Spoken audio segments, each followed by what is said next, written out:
जब भी मार्केट में गिरावट होती है ना, तो आपको लाखों लोग यही सिखाएंगे कि यार रुके रहो, लॉन्ग टर्म का वेट करो, लॉन्ग टर्म में इन्वेस्टमेंट पैसा बनेगा।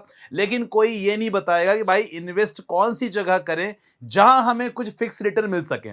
जब मार्केट में ऐसी खराब स्थिति हो, जहां ट्रम्प साहब को कुछ पता नहीं कि सपने से उठे अचानक से कुछ भी बोल दें, कहीं भी बोल दें, मतलब मार्केट का माहौल खराब है और एक नॉर्मल इन्वेस्टर बहुत पैनिक में है, बहुत टेंशन में है, क्योंकि कहीं ना कहीं उसका पैसा जा रहा है, पैसा डूब रहा है और उसका पोर्टफोलियो लगातार माइनस में चल रहा है। तो अगर ऐसी कोई आशा की किरण मिल जाए कि भाई ऐसी जगह पैसे निवेश करो जो काफी हद तक सेफ हो और जहां हमें एक फिक्स रिटर्न हमें मिले, तो उसके बारे में आज बात करने वाला हूं। लेकिन उससे पहले हम कवर करने की कोशिश करेंगे कि ऐसा क्यों हो कि भैया जब मार्केट गिरावट हो तो भी आप सेलिब्रेट कर सकते हो, और ये क्रैश एक्चुअली होता क्या हो, क्योंकि थोड़ा बहुत ना समझ लो। पसंद आया तो वीडियो को लाइक कर सकते हो, चैनल को सब्सक्राइब कर सकते हो। सबसे इंपॉर्टेंट पहला, भैया क्रैश क्यों होता है, मार्केट में गिरावट क्यों होती है, आपको पता होना चाहिए सो दैट आप पैनिक ना हो।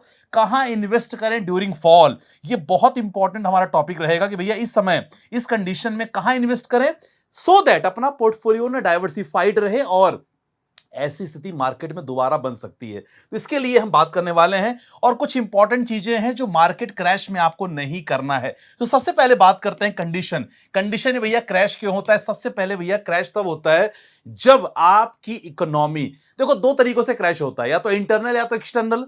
जब एक्सटर्नल फैक्टर होता है, तो अगर कहीं लड़ाइयां वगैरह चल रही है, वॉर सिचुएशन चल रही है, तो भैया वहां क्रैश होना जायज है। हमने देखा रशिया यूक्रेन का वॉर, हमने देखा उस समय भी सिचुएशन खराब थी। ईरान इजराइल की वॉर हमने देखा, हमने इस समय ईरान और यूएस लगातार पिछले 7-8 महीनों से कहानी लगातार चल रही है। तो कंडीशन क्या है भैया, जब वॉर सिचुएशन हो जाए और कोई पैंडेमिक हो जाए। पैंडेमिक हमने देखा है भैया, जब कोविड सिचुएशन आई थी, तो ऐसे कंडीशन में बाजार गिरता है, क्योंकि लोगों के मन में ना पैनिक सेलिंग होती है। जैसे एग्जांपल, 1,000 रुपए का शेयर है, हमें डर लग रहा है कि भाई, क्योंकि सबसे इंपॉर्टेंट पता क्या होता है, डर में ही सबसे ज्यादा लोग बेचते हैं। 1,000 रुपए का शेयर है, हमें लग रहा है भाई हो सकता है कि 900 आ जाएगा, 800 आ जाएगा, क्योंकि कुछ हमने सिचुएशन देख ली, कुछ हमने युद्ध वगैरह हमने भाप लिया कि भाई युद्ध होने वाला है, भले वो एक दिन में बंद हो जाए, जैसे ट्रंप इस समय कर रहे हैं। तो कंडीशन क्या है सॉरी, कंडीशन क्या है कि अगर वॉर सिचुएशन होगी तब। इंपॉर्टेंट दूसरा भैया, अगर आपकी इकोनॉमी एक्सटर्नल तो ठीक है, अगर इंटरनल ही अगर आपका खराब है,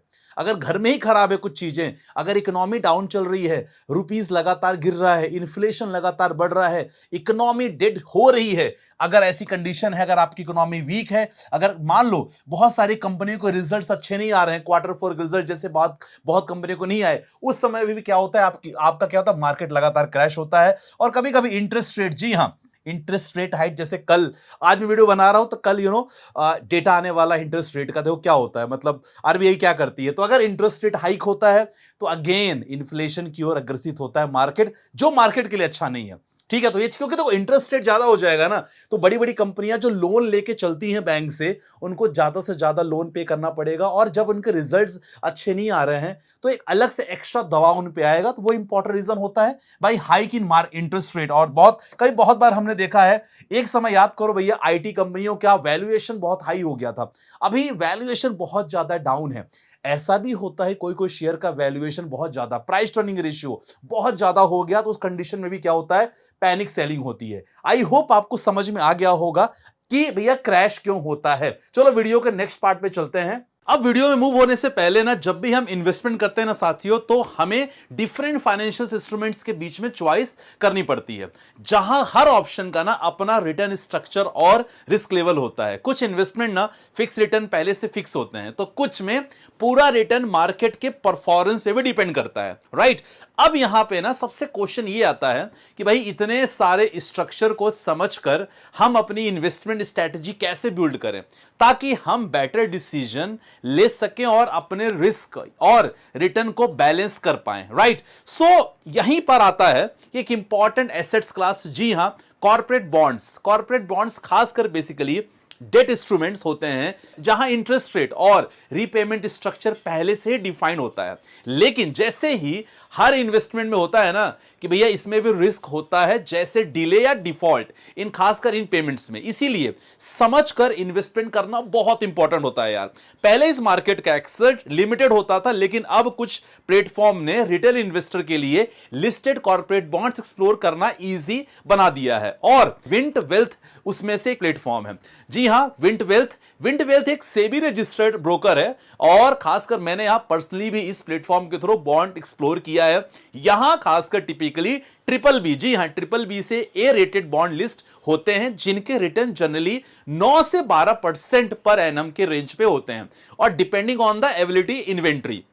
अब मुझे इसमें ना सबसे अच्छा पता क्या लगा, इसमें मुझे सिंपल प्रोसेस, आप यूपीआई या नेट बैंकिंग से इन्वेस्ट कर सकते हो और अपने डैशबोर्ड पर सब कुछ ट्रैक कर सकते हो, रीपेमेंट शेड्यूल क्लियरली देख सकते हो आराम से। ठीक है, एक इंटरेस्टिंग बात पता क्या साथियों क्या है कि भैया ये भी ना कि विंट वेल्थ हर लिस्टेड बॉन्ड में 2% इन्वेस्ट करता है। सारे बॉन्ड्स एक्सचेंज लिस्टेड होते हैं, और अगर आप मैच्योरिटी से पहले एग्जिट करना चाहते हो ना, तो एक प्लेटफॉर्म के थ्रू सेल भी कर सकते हो, लेकिन उस टाइम ना प्रिवेलिंग इंटरेस्ट रेट अप्लाई होता है। फ्रेंड्स ध्यान रखना। तो दोस्तों, अगर आप अपने पोर्टफोलियो को ना बेटर समझना चाहते हो और सिर्फ एक ही एसेट्स क्लास पे डिपेंडेंट नहीं रहना चाहते, जैसा वीडियो मैंने मेंशन किया है, तो लिस्टेड कॉर्पोरेट बॉन्ड्स के बारे में सीखना डेफिनेटली वर्थ है योर टाइम है। मैंने लिंक डिस्क्रिप्शन पे डाल दिया है, जहां पास आप जाके चेकआउट कर सकते हो, और यस, बॉन्ड को एक्सप्लोर कर सकते हो। डिस्क्रिप्शन पे लिंक मैंने मेंशन कर दिया। चलो मूव करते हैं नेक्स्ट वीडियो के पार्ट पे, कि बेसिकली इस समय क्या आपको नहीं करना है। जी हां, सबसे इंपॉर्टेंट भाई, इस समय आपको एसआईपी, आपकी